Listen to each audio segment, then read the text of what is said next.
Auburn's doing much more than just adding players to the roster during the transfer portal. They're adding coaches too. In the world full of podcasts, he's the undisputed heavyweight champion of hot takes, an Auburn sports homer, master of the boog, and message board legend. Get your buttons buttoned and your hats flattened because the Top Button Podcast is about to kick off.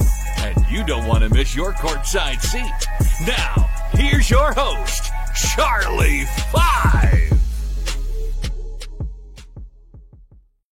Yes, sir. We're back. It's another episode of the Top Button Podcast. I'm your host, Kyle Rush, a.k.a. Charlie Five, and we're ready to get after it. Happy Friday. We've made it through another week of the transfer portal, and a lot of action has gone down. Auburn's added a lot of players, added another player yesterday, and look to add a few more today. But they're also adding coaches. I say adding, maybe elevating coaches is the correct term. We're going to talk about Auburn's new outside linebackers coach, new in quotation marks because he was already on staff. But before we get started, we're going to give a shout out to mybookie.ag. Use 2 coupon codes. Okay, got to remember these coupon codes. TNR Casino gets you a 300% deposit bonus in the casino. You heard that correctly.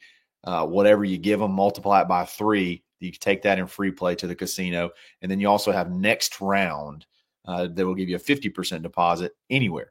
50% deposit bonus anywhere. So take all those winnings in the casino, hit that sports book bet any way that you can imagine. If you're a degenerate and you want to risk it on bowl season where we're not even 100% sure what rosters are going to be out there, hey, you got them coming up every single day. So you can have a lot of fun there. Easy deposits, easy withdrawals. It's mybookie.ag. Yesterday, surprisingly, I say for some, Auburn elevates TJ Rushing, veteran defensive backs coach, Super Bowl champion with the Indianapolis Colts, who's already on Auburn's staff as special assistant to the head coach, and he did a little bit of everything on the defensive side as well. Elevates him to outside linebacker coach. If you're not very familiar with him, he came over from Texas A&M with DJ Durkin. He was the defensive backs coach from 2020, I believe, to 2023. And he came over with Durkin when they had the whole regime change at Texas A&M, brought him in as an off the field assistant. He's been a huge help in on-campus recruiting. And then obviously just an assistant in general. Very, very talented, young and up and coming coach. Again, a lot of experience on the defensive side of the ball. I think it's going to be a big addition. I want to give you a little bit of a rundown, though, on his recruiting prowess. This guy is a baller on the recruiting trail. He is, ever since he's got elevated into a permanent, ever since he was elevated to a permanent on-field coach, that was able to go visit, able to go recruit. He's just been nailing it on the recruiting trail ever since. So here's a quick list of some of the guys he's added while he was at Texas A&M. Terry Bussey, he plays a lot right now for Texas A&M on the offensive side of the ball, recruited as an athlete. But you just look there, you see 5-star, 5-star, 4-star, 4-star. He brought in 16 players that were tied to his name at Texas A&M. Only 2 of those 16 were 3 stars. Everybody else was 4-star and above, and only 4 out of those 16 were outside of the top 225 players according to 247 Sports composite rankings. So that defensive side that's already, a really, really good recruiting staff. DJ Durkin, great recruiter, is just going to get that much better. And it's the cool thing is it's a guy that people are already going to be familiar with. So you don't have to go spend a ton of time creating new relationships, because when these guys can call and text people anyway, now they can actually go visit them. So when these players have come to campus, these guys you've been building relationships with, like Jamichael Garrett from Gulf Shores, it's a commit, and all these 2026 and 2027 guys, they're already going to be familiar with TJ Rushing, which I think is something that's very, very vital, something that's very important. Relationships are huge, and that seems to be something that he is very, very good at.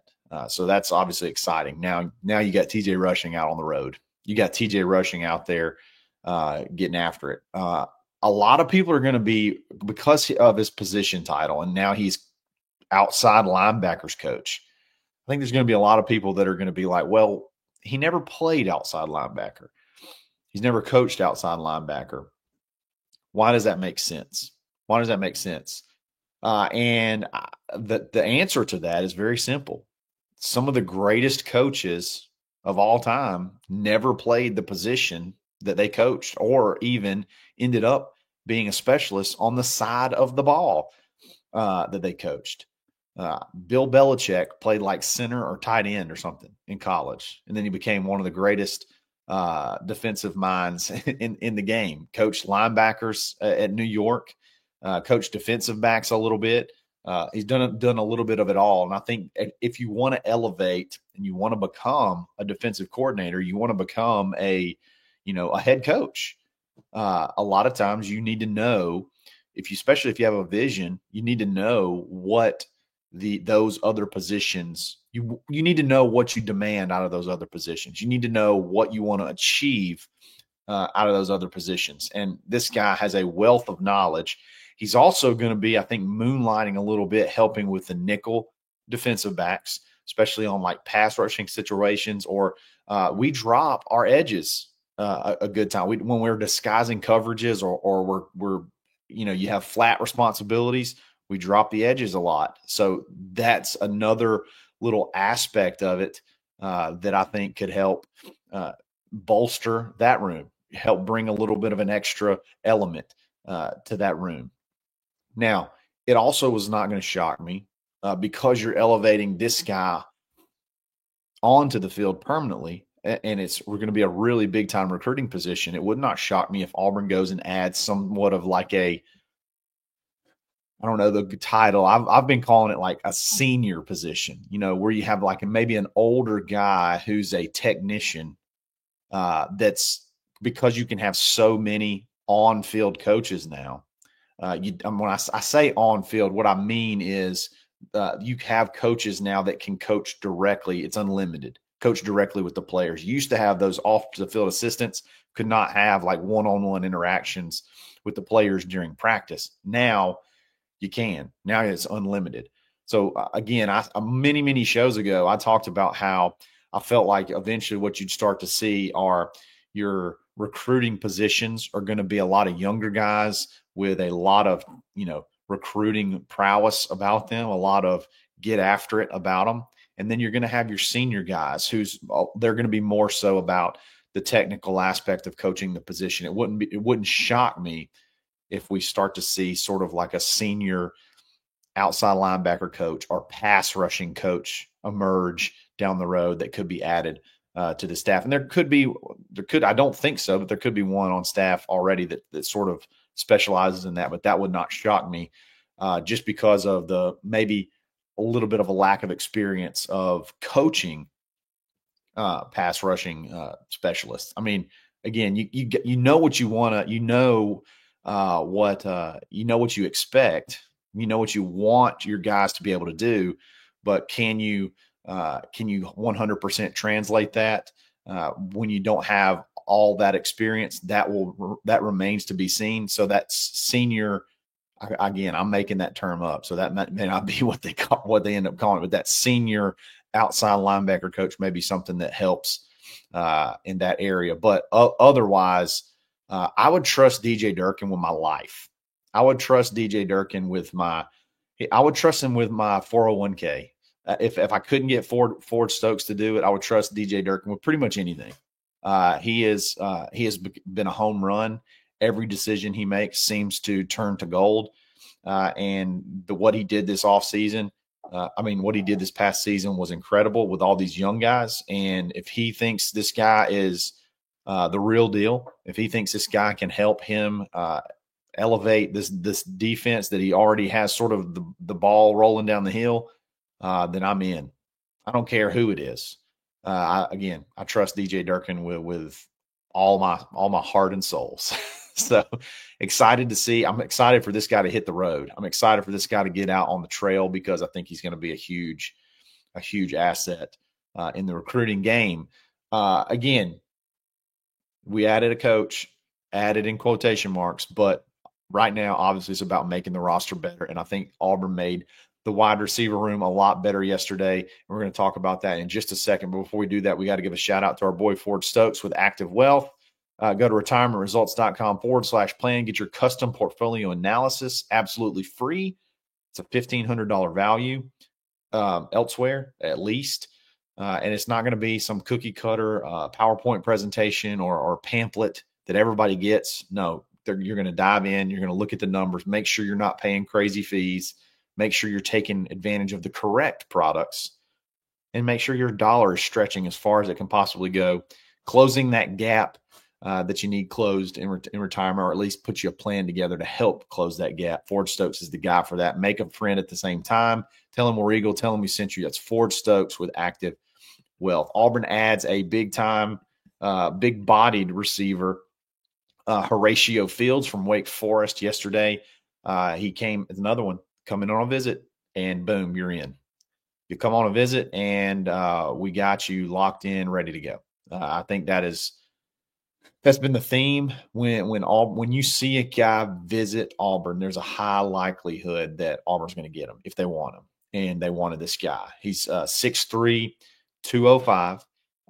Pretty decent production, just under 500 yards last season and 4 touchdowns at Wake Forest. This is not going to be a Keandre Lambert-Smith edition. I'm not expecting this guy to come in and light it up and go for 1,000 yards. And I don't think you need him to. I don't think you need that from him. Really what you need is somebody with experience. I mean, if you really think about it, really think about this. If you're talking about true outside wide receivers, how many do you have on the roster? Coming back and coming in. Coming back, you only have 2. You only have Perry Thompson and Cam Coleman. That's it. That's scary. That's scary depth right there. One twisted ankle, one anything, hurt shoulder, one anything. You're talking about moving someone from that's a natural inside receiver outside to play in the SEC, and that's just not ideal. So again, people, every time we add a wide receiver, people freak out over what that means for the freshmen that you brought in last year that are so good. And it doesn't mean anything. It doesn't mean a single thing, because you got to have guys in the room. You got to have more bodies in the room. You literally have 5 wide receivers, depending on if you count Sam Jackson or not. So if you count Sam Jackson, you got 5. If you don't, you only got 4 returning wide receivers, the freeze 4. And then you have your 3 freshmen coming in that maybe only one of those is really going to be ready to play next year. But he doesn't get here until June. So you got to have some bodies. And this is a great one to add. One thing that I love about Horatio is he catches the ball in traffic. If you go look at his highlight film, big catches, contested catches in traffic. Someone on Twitter posted one. I may have retweeted it. It is one of the most incredible catches I've seen, where the quarterback gets hit and the ball floats in the air and he goes up between 2 defenders and pulls it in. He had he mossed a Clemson defender for a touchdown last year. I mean, big when you're talking about big physical receivers and what Hugh needs, especially when we're asking these guys to go win one-on-one battles.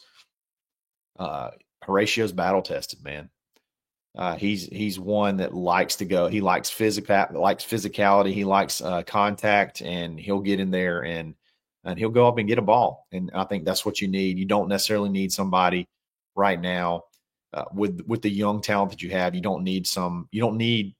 love to have another Keandre Lambert-Smith, but I don't think you necessarily need one with all the guys that you have. So I think that's a big addition. Auburn, I think, is not done yet at wide receiver. Obviously, the big name out there is still Eric Singleton Jr.